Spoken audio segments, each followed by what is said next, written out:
चली जाइया ए हो भर सामो नजरी के सोझा जनिया हो सके तो धनी नहीं हार चली जाइया हो महादेव के शरणिया में कुछ दिन रहा।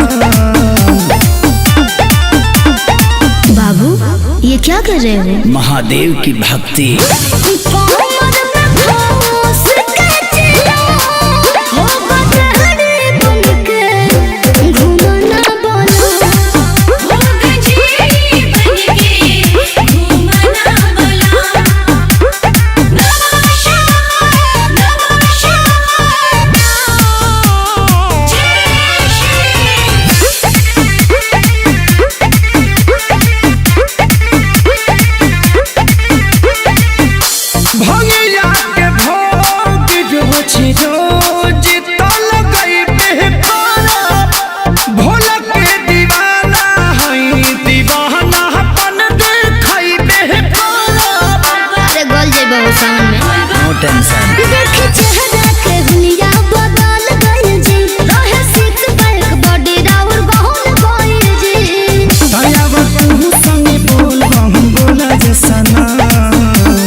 आपकी चिंता हो रही है, आप समझते क्यों नहीं है? फिक्र मत कर।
पगला जी पागले भक्ति करेला।